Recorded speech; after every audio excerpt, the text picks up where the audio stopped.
stones are alive. The beating bracken covered like an encrusted heart, they call. Dolmens, menhirs, quoits, calms, portal chambers, stone rows, stone circles, each with their own distinctive melody. I think it's that feeling of being connected to something that's so much older than you, and the fact that I can stand in a space that would have been really familiar to my ancestors all that time ago. I think I'll say the word connection. I think the strongest word for me is remembering. Ancient stone sites have intrigued us for millennia. Growing up in Cornwall, I heard tales and folklore. 9 maidens turned to stone for dancing, Pied Pipers and giants. I've always harboured a curiosity towards these sites, and through my journey, hope to uncover the wisdom that these stones hold for us in the modern world, alongside reconnecting with my Cornish heritage and identity. Beginning in West Penwith, which contains the greatest concentration of standing stones and prehistoric sites than any other part of the British Isles. Boscawen or Boscanin, is a Bronze Age stone circle consisting of 19 upright stones in an ellipse with a distinctive leaning middle stone. 18 of the stones are hewn from granite, with the 19th stone made of quartz. The name Boscanin derives from the Cornish word bos for farmstead and scawen for elder or elderberry tree. I'm meeting with Elizabeth Dale, author of The Cornish Bird.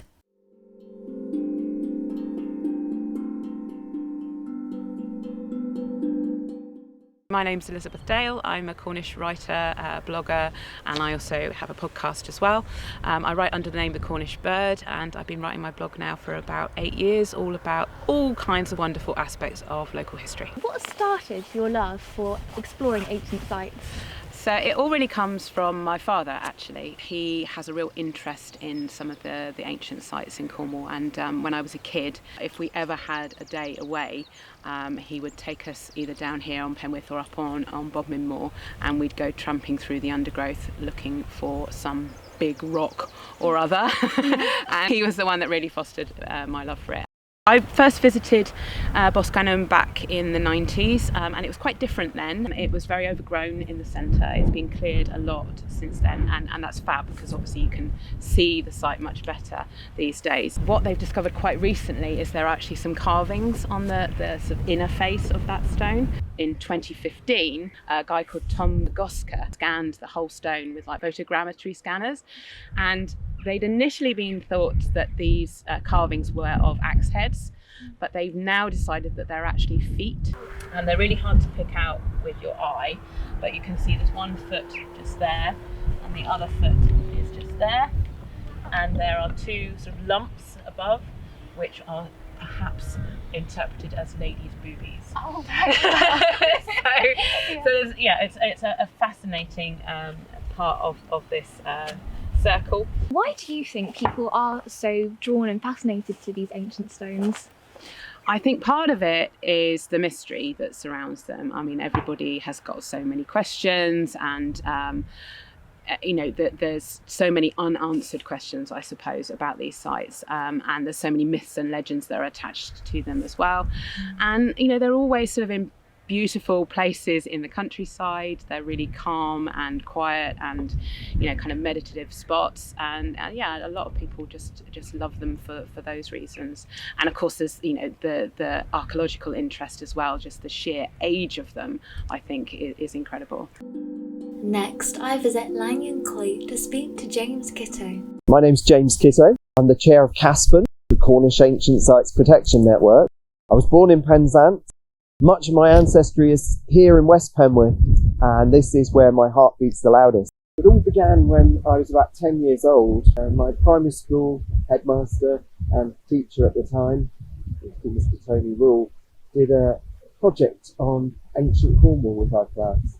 And he brought us down here to West Penwith to visit some of the ancient sites, and it just lit a fuse for me, a passion that's stayed with me ever since. I was also very lucky. I had a family that were very supportive in my interests. Grandparents and my great uncle used to drive my brother and myself around to different sites, so we could visit and photograph them. And actually, my grandparents lived at Lanyon Farm, and I've actually got a photograph of them here with the koi from about 1903. So, passion is sort of in my DNA, I think. Yeah. I ask how Caspin came to be. It was born back in 1997 when a group of concerned individuals got together following an attack on one of the stones of the Mary Maiden Stone Circle. Someone tried to pull it up. So it became a charitable trust in the year 2000, and that also followed a couple of fire attacks on Lanyon Point here and the Meyn Drudh.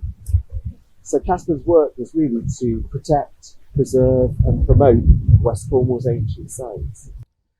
I think because they're so ancient, they give us a connection with our ancestors from generations ago. Most of the time I visit these sites, I don't see anybody else. You're just there on your own.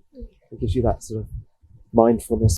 I think really just to treat them with respect, to leave only footprints, take only photographs. And we've got a saying in Caspin, which is, don't change the site, let the site change you.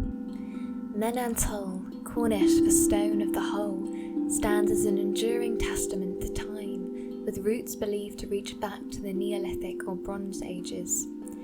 Some believe it to be the remnant of a stone circle or an entryway to an ancient burial chamber. It is rich with tales of magical rituals and healing practices. Hold stones have been associated with fertility and healing because of the energies believed to be stored within their granite bodies.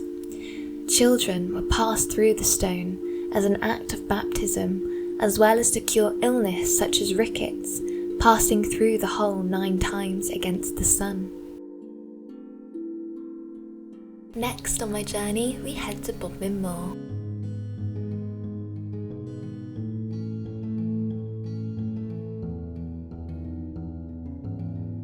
Among a scattering of derelict tin mines in the wilds of Bodmin Moor, just outside the quaint village of Minions, stands not one but 3 ancient stone circles whose name comes from a local Cornish legend. The hurlers, legend states, that men were playing a game of the traditional Cornish hurling when they were magically transformed into stones as punishment for playing on a Sabbath. Furthermore, just west of the 3 circles, 2 large menhirs stand like gateposts and are known as the Pipers, yet more rebellious locals, 2 musicians playing their pipes on a Sabbath. It's likely that this Bronze Age site was of much more significance, being used for ritual and ceremony, in other words, activities deemed pagan and unacceptable to early Christians, hence the cautionary tale. Similar legends aren't uncommon in Cornwall. The surrounding countryside is peppered with other ancient ceremonial remains in the shape of cist, barrows and standing stones. We continue along a scenic path that leads to a windswept rocky tor.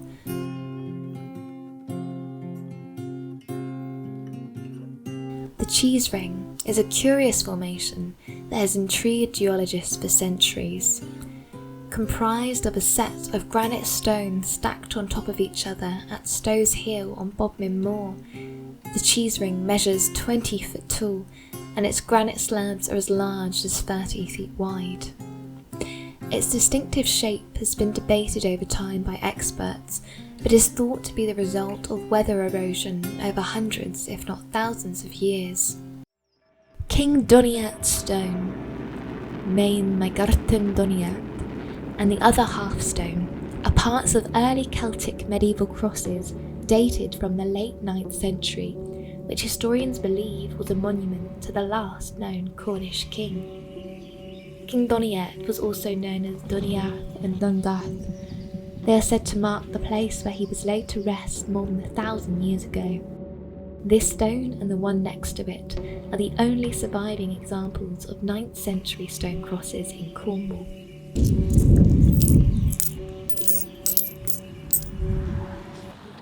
Coscuith is a nature retreat based on ancient wisdom earth energies, featuring stone circles amongst acres of woodland. I speak with Trudy Holden about the site.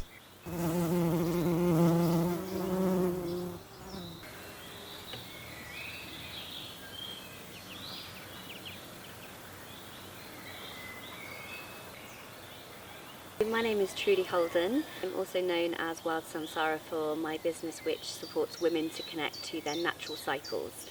So that's very much womb healing and connecting to their bodies. A big part of that work is holding ceremonies, particularly around the Wheel of the Year, to connect people back to the cycles of nature. And as our sacred ancient stones are a big part of the alignment and connection that we have throughout the Wheel of the Year, we always hold these here. The stones that are behind us are known as the Neolithic Long Barrow here at Coscuis. The family here that have lived on this land generationally have done excavations and found lots of arrowheads and offerings. The stones themselves have been found on the land, and through dowsing and through kind of mapping the land and recreating and remembering the history of it, the stones themselves have been replaced in position. So here at the sacred sites at Coscuis, we know and we've connected to the spirits and the guardians and the shamans that are protectors of each of the sites. So we always make an offering to these spirits and to these guardians and give our thanks and gratitude. And often we'll ask permission if we're doing a ceremony, we'll ask and honour them. When we enter the stones, we always give an offering to these spirits. I think we have moved so far in our kind of capitalist society, and we've realised that actually there's some ancestral intelligence that we've kind of lost along the way. We're really seeking some of those rites of passages and ceremonies that our ancestors really celebrated, and our ancient sites are a real remembrance of that. We were in union with them, so we didn't just see them as an external part of ourselves, especially the Merry Maidens and places where we actually did rituals where we used our bodies and the stones in ritual. It wasn't just that we went to a place, and that's kind of how we treat nature now. We just see it as an external thing we visit, and actually it is us. Looking back at some of these sites, especially the Neolithic, and realising that actually back in those days when our ancestors were creating these spaces, we were more in a matriarchal society, and actually we worshipped the goddess, the portal of creation. So a lot of our sacred sites actually emanate that concept of a womb, where life comes in and out of in this world. A lot of the cairns, a lot of the long barrows, a lot of the circles were literally emanating that kind of stepping into a portal. For me as a womb priestess, I work with the medicine wheel of the womb, and that is literally like a kind of a map, a portal of the earth as a living, breathing mother who has birthed us all. And this circle behind us is literally a carbon copy of that. So I really see that as, I imagine it being like a womb dark space that our ancestors would have gone into, placed their offerings of fertility, of wanting things for the next lunar cycle, and then coming back out of it feeling rebirthed and renewed.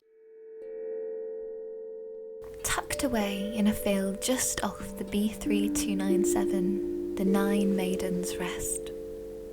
Local legend has it that 9 maidens were turned to stone as punishment for dancing on a Sunday.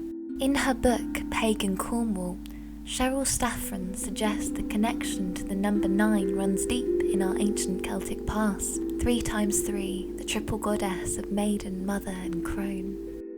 Antiquarians Robert Hunt and William Hall suggest this site may indicate the graves of 9 sisters or nuns, given its other name, the 9 Virgins. There are, however, not 9 stones present. Possibly a stone or 2 are now incorporated into the field wall. These stones hold stories of autonomy. To be turned to stone, these monuments must have been seen to be first living. At one time, there must have been a belief they had life and energy in them. My journey across these ancient sites has taught me that although the purpose of many of these sites still remain a mystery, these sites are places where boundaries and borders dissolve, where we can feel ourselves as part of the world, away from the rush of modern life. These are spaces to reconnect with the wisdom of our ancestors, the wisdom of the land. The stones, like the natural granite cast up from the earth by nature, defy the centuries. To stand beside them, on the heights of West Penwith, is to become an astronaut in time. The present vanishes, centuries dissolve. Here, in the lichened stones, is the essence of memory itself. Belief in immortality, man's answer from the beginning to the challenge of death. Daphne du Maurier, The Claw of Cornwall.